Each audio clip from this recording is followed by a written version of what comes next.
1 month back মোৰ এটি গৈ লানানে ফাতে লানানে এটি হাবা মেথাই এটা ৰিলিজ হৈছে মই আপোনালোকে জানেই চাগে মই ফোক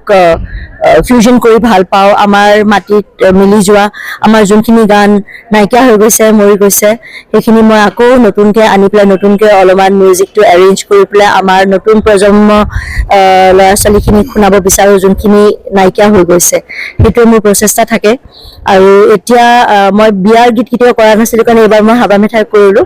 এতিয়া আমাৰ এটা বড়ো ফোক কমেডি এটা মই ৰিলিজ কৰি আছোঁ বিহুৰ আগে আগে সেইটো অলৰেডি ৰেকৰ্ডিং হৈ গ'ল আৰু তাৰে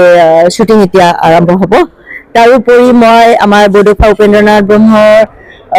ছাৰৰ এখন ডকুমেণ্টাৰী এখন আজি 2 বছৰমান আগতেও মই হাতত লৈছিলোঁ কামটো আপোনালোকে গম পাই চাগে কিন্তু অলপমান ডিলে হ'ল আমাৰ প্ৰজেক্টটোৰ কাৰণে তাতে বিশেষ বহুত কথা আছিলে চ' বডোফা বুলি ক'লে আমাৰ সেন্টিমেন্টটো বেলেগ আমাৰ জাতিৰ হেতুৰ কাৰণে বহুত কিবা কিবি আছিলে নিয়ম মানে সিনেমাখন বনোৱাৰ আগতে বহুতখিনি আছিলে আল্টিমেটলি মই কমপ্লিট কৰিলোঁ আৰু আমাৰ যেতিয়া এতিয়া হাগ্ৰামা ছাৰৰ চৰকাৰ আহিছে মোক চৰকাৰেও বহুতখিনি হেৰি দিছে সহায় দিছে কৰিছে সাপোৰ্ট দিছে চ' আমি বহুত সোনকালে আপোনালোকে এইখন চিনেমাৰ বিষয়ে গম পাব ৰিলিজ হ'ব অলৰেডি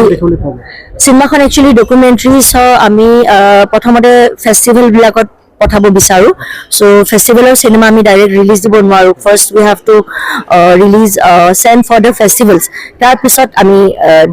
ৰিলিজ দিম আমাৰ দৰ্শকৰ কাৰণে সকলোৱে জানিব লাগে আমাৰ নতুন প্ৰজন্মই জানিব লাগে বডোফা কোন আছিলে আৰু বডোফাৰ কাৰণে আমাৰ জাতিটোৱে কিমান আগবাঢ়িছে আজি যে বড়োলেণ্ড পাইছে যে তেখেতৰ হেৰি অৰিহণা চ' এই বস্তুটো আমাৰ নিউ জেনেৰেশ্যন কাৰণে জানিব লাগে তেখেতে কিমান কষ্ট কৰি আমাৰ জাতিটোৰ কাৰণে বহুতখিনি কৰি গ'ল আৰু সেইটো কাৰণে আমি এই ফেচিলিটি আজি পাইছোঁ চ' আমি তেখেতৰ গোটেই life history it's a documentary on his life so এই ডকুমেণ্টাৰীখনৰ গোটেই তেখেতৰ জন্মৰ পৰা তেখেতৰ মৃত্যুলৈকে আৰু তেখেতৰ যিমান ষ্ট্ৰাগল আৰু তেখেতে আমাৰ বড়োলেণ্ডৰ কাৰণে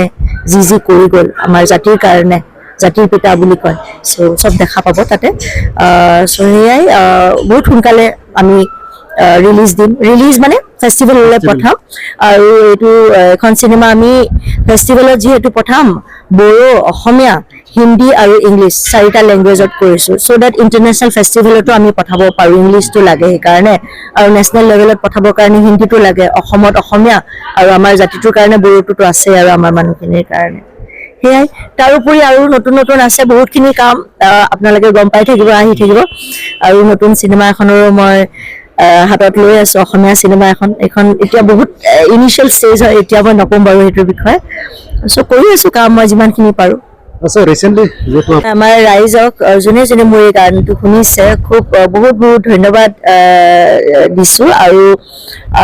যোনে যোনে চোৱা নাই প্লিজ ডেফিনেটলি এবাৰ গৈ পেলাই চাব এই গীতটো মই মোৰ বহুত মৰম দি বনাইছোঁ কাৰণ আমাৰ বড়ো জাতিৰ বিয়া কেনেকৈ হয় আমাৰ বিয়াত কি হয় কি নিয়ম সেইটো মই দেখাইছোঁ হা চব জাতিৰ এটা নিয়ম থাকে বিয়াত কেনেকৈ হয় এই থাকে আমাৰ সেই বস্তুটো মই আগৰ দিনত কেনেকৈ বিয়া হৈছিলে সেইটো দেখাইছোঁ চ' আমাৰ মানুহখিনি গৈ পেলাই চাব লাগে আৰু আৰ্টিষ্ট এজনক ছাপোৰ্ট কৰিব লাগে আমি বহুত কষ্ট কৰোঁ আৰু এনেই নৰ্মেল গানটো ময়ো বনাই থাকিব পাৰোঁ চবেই বনায় নৰ্মেল গান ফোক এটা বনাওঁতে কিন্তু বহুতখিনি কষ্ট আছে কাৰণ ফোকটো মই সংগ্ৰহ কৰিব লাগে আৰু যেতিয়া শ্বুটিং কৰোঁ তেতিয়া আমি গোটেই বস্তুখিনি দেখাব লাগে কাৰণ পুৰণা নিয়ম কেনেকৈ আছিল এতিয়া পুৰণা মানুহবিলাকৰ পৰা এইবিলাক সংগ্ৰহ কৰোঁতে বহুতখিনি কষ্ট হয় চ' সেই বস্তুখিনি যেতিয়া আমিতো ৰাইজৰ কাৰণে কৰোঁ ৰাইজৰ কাৰণে বনাওঁ ৰাইজে যদি মৰম দিয়ে আদৰ দিয়ে আৰু কি লাগে আমাক ন আৰ্টিষ্ট বাকীতো একো নাই নৰ্মেল গানটো আমি এনেই বনাই থাকিলে পইচা কামাব পাৰোঁ শ্ব' কৰি থাকিব পাৰোঁ কিন্তু যেতিয়া আমাৰ জাতিটো জীয়াই থাকক আমাৰ সংস্কৃতিটো জীয়াই থাকক সেইটোৰ কাৰণে কিবা এটা কৰিবৰ কাৰণে চেষ্টা যদি কৰোঁ তাতে যদি আমাক